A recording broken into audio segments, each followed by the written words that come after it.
Hamparan pantai Mediterranean menjadi penghias halaman kota terkenal ini.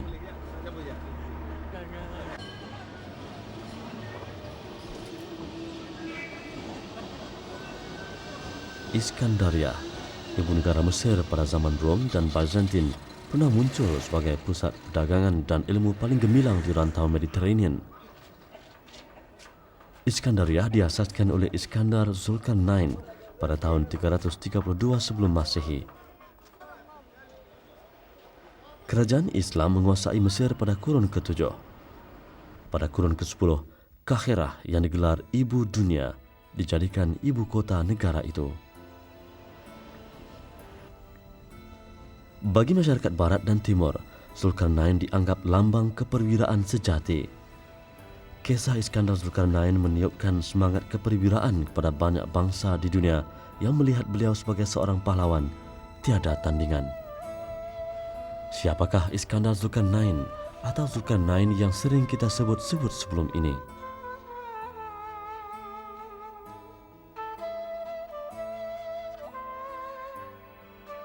Apakah ada catatan yang menjelaskan sejarah hidupnya?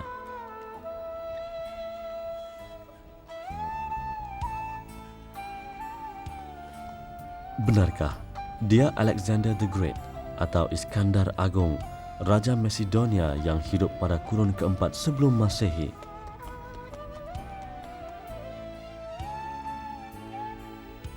Jika begitu, dia juga pernah sampai di wilayah ini yang dipanggil Efes 2 tahun sebelum mengasaskan Iskandariah di Mesir.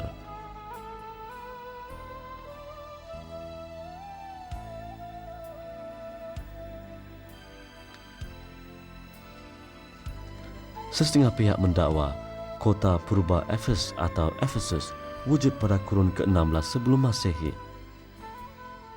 Dari Macedonia, Iskandar bersama panglima perangnya Parmenion marah ke selatan pada Mei tahun 334 sebelum Masehi untuk menyingkir kuasa Parsi dari tanah Anatolia, nama lama Turki. Setelah menguasai Efes, Iskandar memperkenalkan cara pemerintahan berteraskan demokrasi menggantikan sistem oligarki. Tiada catatan sejarah yang menceritakan dengan tepat latar belakang Zulkarnain dan pada zaman bila dia hidup. Yang nyata, ulama dan tokoh sejarah berselisih pendapat berhubung hal ini. Bagaimanapun ada 4 tafsiran umum yang sering diperbahaskan. Ada pendapat mengatakan Zulkarnain yang dimaksudkan ialah Sa'ub Zulkarnain Humyari.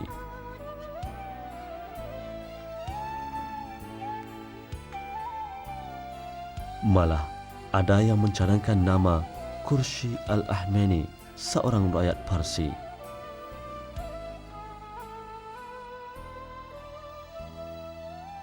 Bagaimanapun, 2 tafsiran berikut adalah pendapat yang diterima secara umum oleh majoriti ulama.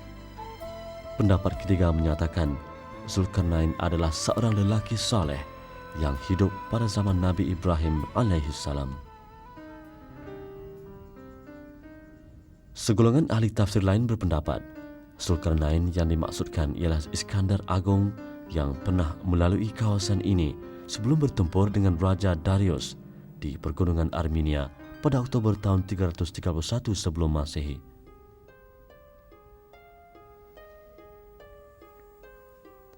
Dalam pertempuran hebat yang digelar Perang Gaugamela ini, Iskandar bersama 7,000 panglimanya menumpaskan armada perang Parsi terdiri daripada 30,000 tentera. Ulama seperti Qurtubi, Abu Syekh, Muqatil dan Sa'labi berpendapat Zulkarnain bukan hanya seorang yang saleh, malah seorang nabi.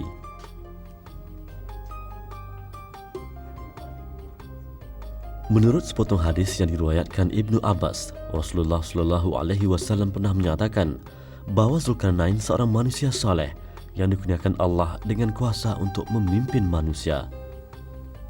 Dalam arti kata lain, Zulkarnain seorang raja yang beriman. Pendapat itu turut dipegang oleh As-Suhaili. Satu lagi persoalan yang perlu diteliti ialah pada zaman bilakah manusia soleh ini, sama ada dia seorang nabi atau raja beriman hidup? Syekh Alauddin Ali dalam kitabnya Muhadaratul Awail menyatakan bahawa Zulkarnain hidup sezaman dengan Nabi Allah Ibrahim. Zulkarnain manusia pertama bersalam dan memeluk baginda, dan baginda pernah berwasiat supaya Zulkarnain taat mematuhi syariat Allah Subhanahu wa taala.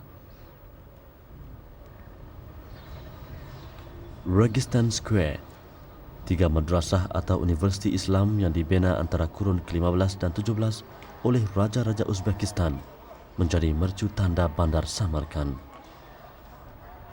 Bandar berusia lebih 2,500 tahun ini menerima Islam pada kurun ke-7.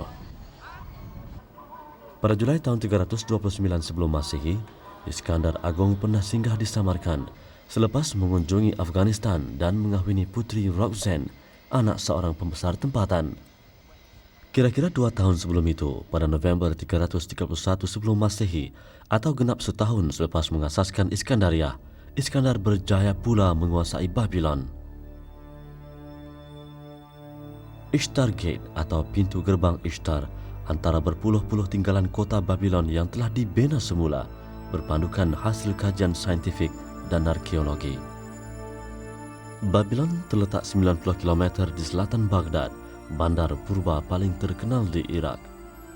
Ada pihak mendakwa kemarahan Iskandar Agung atau Alexander bersama para panglimanya ke kota ini tiada ditentang dengan senjata oleh Raja Babylon ketika itu. Malah kemenangan secara aman ini memberi gambaran bahawa penduduk tempatan mengalu-alukan kedatangan Iskandar.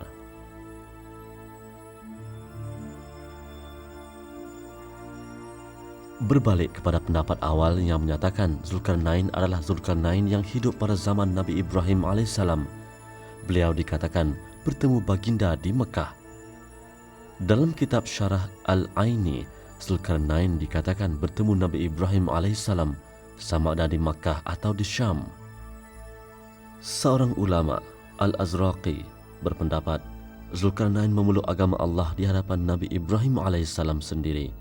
Kemudian tawaf mengelilingi Kaabah bersama Nabi Ismail AS. Hasan Basri pula berpendapat Zulkarnain adalah seorang raja perkasa yang pernah memerangi pemerintah Babylon yang zalim, Raja Namrud. Manakala Ibnu Abbas berpendapat Nabi Haidir AS pernah berkhidmat sebagai menteri kepada Zulkarnain, menasihatinya dalam pelbagai urusan. Nabi Haidir juga dikatakan sentiasa berada di barisan hadapan dalam setiap pertempurannya. Begitulah beberapa tafsiran mengenai Zulkarnain. Ulama tidak sependapat memandangkan tiada catatan yang menghuraikan ciri pribadi Zulkarnain dengan jelas dan tepat. Jadi, siapakah Zulkarnain yang sebenarnya? Jawapannya, Zulkarnain ialah manusia istimewa yang disebut di dalam kitab suci Al-Quran. Mereka akan bertanya kepadamu Muhammad tentang Zulkarnain. Katakanlah, aku akan bacakan kepadamu cerita tentangnya. Sesungguhnya, kami telah memberikan kekuasaan kepadanya di muka bumi, dan kami telah memberikan kepadanya jalan untuk mencapai segala sesuatu. Al-Quran menjelaskan, Zulkarnain seorang manusia terpilih yang telah dianugerahkan Allah Subhanahu wa taala dengan kelebihan yang tiada taranya, yaitu kuasa memerintah di atas dunia. Dalam arti kata lain, Zulkarnain seorang raja yang menguasai wilayah yang luas. Begitulah mulianya Zulkarnain.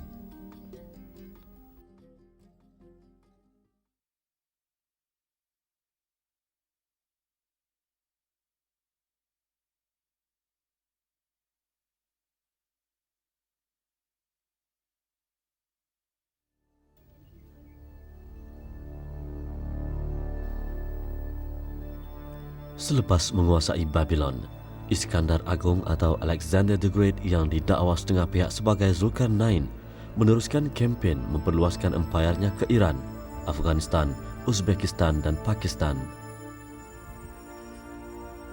Dia kemudian kembali ke Babylon untuk membuat persediaan memasuki semenanjung Arab pula. Menurut penduduk tempatan, ketika itulah Iskandar singgah di sebuah telaga usang yang kini terletak di dalam bangunan ini untuk membasuh luka perang. Tempat ini mengabadikan beberapa kisah menarik. هذا المعبد قلنا كان معبد للآلهة إيمار، أي بمعنى سيدة العظيمة، وسمي بمعبد إيمار. كان هذا المعبد كمحكمة شرعية يمارس به الطلاق والزواج والنفقة والإرث وما شابه ذلك. فكانوا الملائكة مذكورين بالقرآن ملائكة الله زلوا وخطأوا في ذاك الوقت، يعتقد جابوهم هنا علقوهم في هالبير هذا، وهالبير هذا يعتبر مياه مقدسة. كان الإله يعتقدون بإله درقال ما تحت الأرض لم تمس يد البشر، وتكون المياه مالته مقدسة. إذا فتاة خطأت أو ارتكبت خطأ تتقرب لهالبير هذا ويأخذون من المي ماله وتغتسل به وينتهي الخطأ ماله. أيضا المعبد كان مبني من اللبن غير معرض للنار، النار تذهب من قدسيتهم. يكون بناءه بالطين المعرض بس الشمس فقط، الأماكن عدا الأرضية. تكون المعابد مقدسة في زمن البابليين. Menurut Naif Abu Ali, 52 tahun, yang telah bertugas di sini sejak 30 tahun lalu, telaga ini telah terkenal beribu-ribu tahun sebelum Iskandar sampai di Babylon. Di dalam telaga inilah Harut dan Marut disiksa kerana melanggar perintah Allah Subhanahu wa Ta'ala. Kerana merekalah, yakni syaitan, yang mengajarkan manusia ilmu sihir dan apa yang diturunkan pada dua malaikat, yaitu Harut dan Marut, di negeri Babil, yakni Babylon. Sedang mereka berdua tidak mengajarkan seorang pun, melainkan setelah mereka menasihatinya dengan berkata, "Sesungguhnya kami hanyalah cubaan untuk menguji imanmu. Oleh itu janganlah kamu menjadi kafir dengan mempelajari sihir." Maksud ayat 102 surah Al-Baqarah. Apakah dosa yang telah dilakukan Harut dan Marut? Pada suatu hari, malaikat berasa hairan melihat karenah manusia yang sering melakukan dosa. Allah Subhanahu wa Ta'ala berfirman, manusia diduga bertujuan mengukur keutuhan iman mereka. Ketika itu, timbul keinginan malaikat untuk menjadi manusia bagi membuktikan iman mereka kukuh berbanding iman manusia yang rapuh. Allah Subhanahu wa Ta'ala menghantar dua malaikat bernama Harut dan Marut turun ke bumi, yaitu di Babylon, dan diberi perasaan dan hawa nafsu seperti manusia. Dikatakan Harut dan Marut juga tewas kepada godaan hawa nafsu apabila mereka terpikat kepada wanita. Allah menghukum mereka dengan dua pilihan, sama ada dihukum di akhirat kelak atau menerima balasan di dunia dan dikembalikan sebagai malaikat pada hari kiamat. Harut dan Marut memilih siksaan dunia kerana lebih ringan berbanding hukuman akhirat. Lalu, mereka digantung dalam keadaan kepala di bawah dan kaki ke atas di dalam telaga ini sehinggalah tibanya hari kiamat kelak. Perigi Harut Marut dijumpai pada 1900 dan kerja-kerja membangunkan kawasan ini dimulakan pada 1958. Tapak bangunan seluas 2.184 meter persegi itu berasal dari zaman Raja Nebuchadnezzar II, Raja Babylon yang memerintah pada kurun ke-6 sebelum Masehi.